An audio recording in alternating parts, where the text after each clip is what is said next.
Didn't I tell you I was going golfing with my boss today? Geez, don't call me for stuff like that. When I frantically called my husband, the response I got was cold and distant. I had just received news that our daughter had been involved in a car accident. She was reportedly taken to the hospital, and despite the urgency, when I called my husband, who was out, he showed no signs of concern. I exclaimed, like, "What are you talking about? She's your daughter too." But his demeanor remained unchanged. "I don't care. Golfing with my boss is more important than she is." My name is Catherine. I'm a 42-year-old homemaker, living with my husband and daughter. My husband, Bob, who is 3 years older than me, works for a major company in downtown. We met at a party thrown by a mutual friend after I started my career. Back then, I found Bob, who was dedicated to his job as a businessperson, very attractive. When Bob asked me out, I was over the moon, and the day he proposed felt like I was on cloud 9. After getting married, I quit my job to focus on household chores and enjoyed a happy newlywed life. A year later, we were blessed with a daughter named Emily. Raising her wasn't easy, but my mother-in-law, who lost her husband and lived alone, was always there to help, which was a blessing. Now, Emily is in her sophomore year of high school. She studies hard, is active in school activities, and enjoys her life as a teenage girl, hanging out with friends and such. However, this year, there was a noticeable change in our previously harmonious family life. It started about 6 months ago. Right after a long weekend. Bob had planned a trip with his colleagues, so Emily and I spent the holiday just the two of us. On the last day of the holidays, Bob returned, so we were having dinner together as a family for the first time in a few days. At that time, Emily talked to Bob about her plans for after high school. While Bob was away, Emily had consulted with me about her future. She had already decided to go to college, and I had given her my blessing, so all that was left was to get Bob's opinion. "Hey, Dad. I've been thinking. I want to go to college after high school," Emily said, nervously approaching the topic. I knew that Bob had been saving money for Emily's future, so I never doubted that he would support her decision. However, contrary to my expectations, Bob grimaced and replied dismissively, "Why should I care? Do whatever you want." I was taken aback by his cold response and unintentionally let out a gasp. Bob immediately put down his fork, left the table without clearing his plate. As if he was in a bad mood, he stomped off to his room. Left behind, Emily and I were taken aback by Bob's unusually distant behavior. I wonder what got into Dad. Did I say something wrong? He's probably just tired from the trip. We'll discuss your plans another time. I tried to console her. Although Emily seemed uneasy, she accepted my explanation. However, the next day, Bob's cold attitude persisted. From that point on, Bob began to blatantly ignore Emily. He wouldn't talk to her at all and always acted indifferent. Moreover, he started going out more on weekends, and the time we spent together as a family decreased significantly. Given the atmosphere, discussing Emily's future became impossible. Feeling consistently ignored without understanding why, Emily began to resent her father. Even my attempts to mediate didn't help, and their relationship worsened. Concerned about the situation, I consulted with my mother-in-law, who had a good relationship with Bob. She even tried to scold him. However, that only made Bob angrier, leading him to snap, and he was like, "Mind your own business." To make matters worse, he even blamed me for discussing the issue with my mother-in-law. On the night my mother-in-law came over, after Emily locked herself in her room, Bob yelled at me. "Why did you talk to my mom? Don't meddle. It's because you've been cold to Emily, isn't it? Why are you ignoring her now? You used to dote on her so much." When I finally mustered the courage to ask why, Bob just glared at me with annoyance and didn't answer. No matter how hard I tried to mediate between the two of them, Bob's attitude didn't change at all. Time went by without knowing the reason for his change. But considering his sudden change in behavior after he returned from the long weekend trip, it's reasonable to think something happened during the trip. Maybe someone filled his head with nonsense. It might be all in my head, but I can't figure it out on my own. So, I decided to talk to my mother-in-law and investigate the reason for Bob's change. Then, one day. It was Sunday, but both Bob and Emily were out since the morning. As I was doing my usual housework at home, I received a call on the landline just before noon. It was an unknown number displayed on my phone. I picked up with suspicion, and to my surprise, the caller claimed to be from the police. "Are you related to Emily?" "Yes, I'm her mother." "Oh my God, did something happen to her?" With a sinking feeling, I asked the officer back, and the words I heard next were completely unexpected. The officer was like, "Actually, the bus Emily was on got into a traffic accident." I couldn't respond right away. I felt faint, and my hands holding the phone started shaking. Emily had told me she was going to the mall with friends, and apparently, she was on the bus at the time. According to the officer, a car from the opposite lane crashed into the bus, and Emily and her friend were taken to a city hospital. After hearing the details of the accident and hanging up, I was in shock and couldn't move for a while. But I knew I had to tell Bob quickly, so I rushed to call him on my cell. After more than 20 seconds of ringing, Bob answered. He grumbled like, "What is it?" Ignoring his tone, I frantically conveyed what happened to Emily. "Bob, this is serious. I just got a call from the police. The bus Emily was on got into an accident. She's apparently been taken to the hospital." As I explained, tears streamed down my face. But ignoring my panic, Bob coldly responded like, "So? What do you want me to do about it?" Seeing no signs of him being disturbed, and feeling as if he couldn't care less, I got even more frustrated. "What are you saying? Please head to the hospital now. I'm going too." Before I could tell him the name of the hospital, Bob cut me off. "Huh? Didn't I tell you I have a golf outing with my boss today? I'm staying overnight and coming back tomorrow morning. Can't help it." True, he had told me a few days ago about a golf outing with his boss today. However, I was shocked by Bob's lack of concern about our daughter's accident. "How can you even say that? Emily is your daughter." Bob was like, "I don't care. Golf with my boss is more important than her. You go to the hospital on your own." He spat out before hanging up abruptly. I tried calling back immediately, but it seemed he turned off his phone. I sent a text, but given his attitude, I doubted he would reply. Even though they had been distant, Emily is his flesh and blood. How could he be so heartless? This incident completely shattered my trust in Bob, and I was certain I couldn't continue living with him. I decided on divorce, but heading to the hospital was my top priority, so I hurriedly left home. As he had declared, Bob didn't come home that day. He had said it was too far from the golf course, so he planned to stay at a hotel alone after golf. He even took the next day off work. When Bob came home the next morning, he was surprisingly cheerful, which was hard to believe for a father whose daughter had an accident the previous day. "Hey, what happened to Emily? Is she hospitalized?" Though Bob asked about Emily's condition, his casual tone made it clear he wasn't genuinely concerned. I was in the living room. Then I looked up to the sky and replied, "She's there." Seeing my downcast expression, for some reason, Bob looked pleased. "I see. Well, that's a relief. Once Emily's funeral is over, we can get divorced right away." Saying that, he pulled out a piece of paper from his bag and thrust it in front of me. It was an invoice from a lawyer who assists divorce procedure. By the way, it also served as a contract for lawyer consultation, and it already had his signature on it. I thought he was quite prepared, but since I had already decided to divorce Bob, it might have saved me some hassle. "All right, I got it." I quietly agreed to the divorce. Bob didn't even discuss the reason for the divorce, he just walked away to his room without saying anything else, as if he was done with me. The Bob who once cherished Emily and valued our family was gone. It was a harsh realization. But I didn't feel sad, only an increasing resentment towards him. Then, I called my mother-in-law and told her Bob was back, and contacted the lawyer. Within an hour, my mother-in-law arrived at our house, and Bob returned to the living room.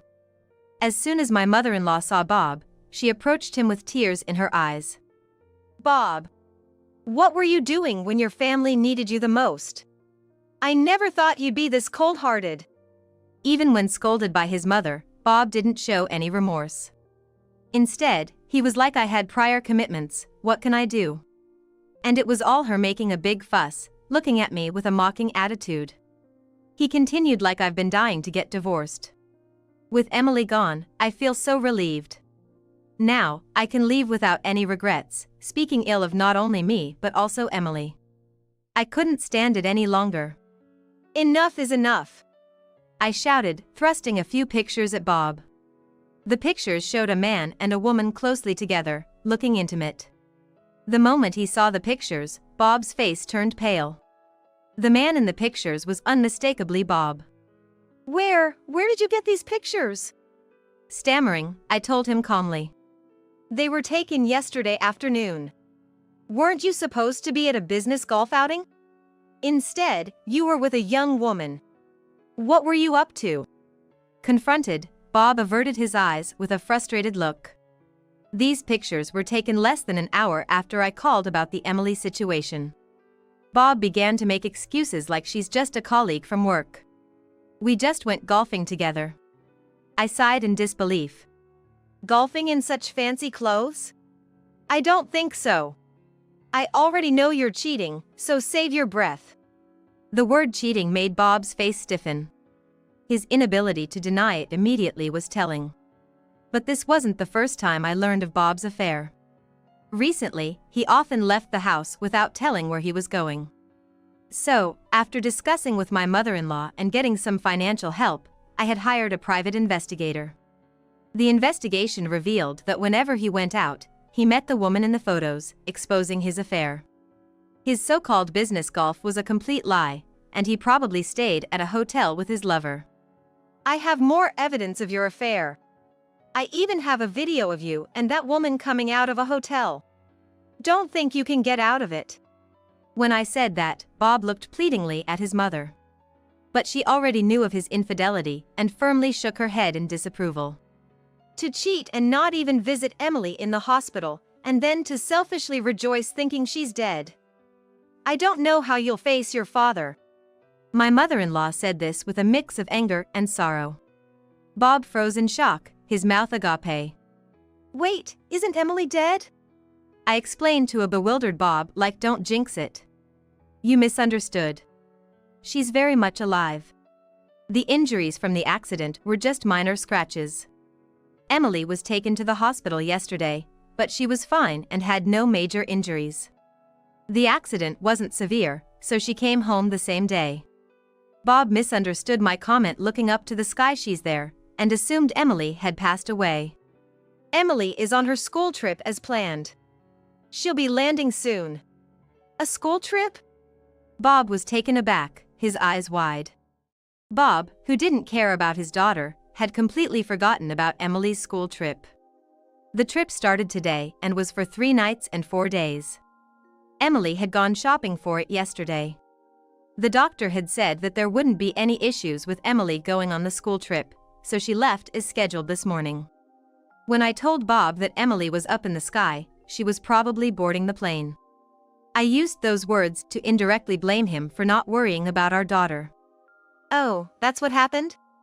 Well, I'm glad Emily is okay. I hope she enjoys her trip. How can you say that now? You knew how much she'd been looking forward to this trip since sophomore year. But I guess you'd be just as happy if she had an accident. You probably forgot all about it. I sternly rebuked Bob, who tried to feign laughter. I didn't have a shred of affection left for him. No matter what he says in the future, I'm never gonna trust Bob again. Just then, an email notification popped up on Bob's smartphone. After reading the message, Bob's body began to tremble with anger. Shoving the screen in my face, he shouted, like, hey! What the hell is this? I looked at the screen with my mother-in-law. It was from Emily with a concise message. I can't consider someone who prioritizes his affair over his family as my father. I'm cutting ties with you. It was as if she was sending a message to a stranger. It seemed that Emily learned yesterday about Bob's lie about playing golf when he was actually meeting his mistress. She probably sent the email after landing.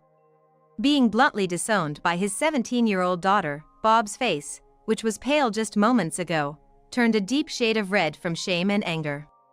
He glared at me and began yelling. He was like, "This is all your fault. Weren't you the one who cheated first?" I was completely lost. What are you talking about? When did I ever cheat? Don't play dumb. Jessica told me. Jessica? Who's that? Then I remembered that the detective agency found out that the name of Bob's mistress was Jessica. According to Bob, Jessica had filled his head with baseless lies about me when they first started their affair. She told him that I had cheated on him and that Emily was fathered by someone else. The detective agency confirmed that he began his affair 6 months ago, right when the relationship between Bob and Emily started to sour. Since Jessica works at the same company as Bob, they likely started their affair during the long weekend. Jessica had been spreading outrageous lies, saying I had cheated in the past and had Bob raise Emily, a child fathered by another man. But Emily doesn't look or act anything like me. It's natural for me to have doubts. Both my mother-in-law and I were rendered speechless at Bob's outburst. Thinking Emily wasn't his because of Jessica's lie, he began to resent her and treated her coldly. But he didn't want to divorce because he didn't want to pay child support. However, mistaking Emily's accident for her death yesterday, he was relieved thinking he could divorce without any complications. You've got to be kidding me. So you believed a lie your mistress cooked up over your own family? No matter how angrily I shouted, Bob just responded with a dismissive laugh. I don't care whether it's true or not. I'm gonna divorce you and be with Jessica. Before I could retort, my mother-in-law stepped in. With a stoic face, she sighed deeply as she locked eyes with Bob. I realized she was livid. I wonder where I went wrong raising you. I'm so ashamed. Did you forget that Emily looked just like you when she was a baby? She's definitely your child. I told you I don't care about that anymore. No matter how much she scolded, Bob remained defiant. Right then, someone knocked at the front door. I went to answer and brought the guest to the living room.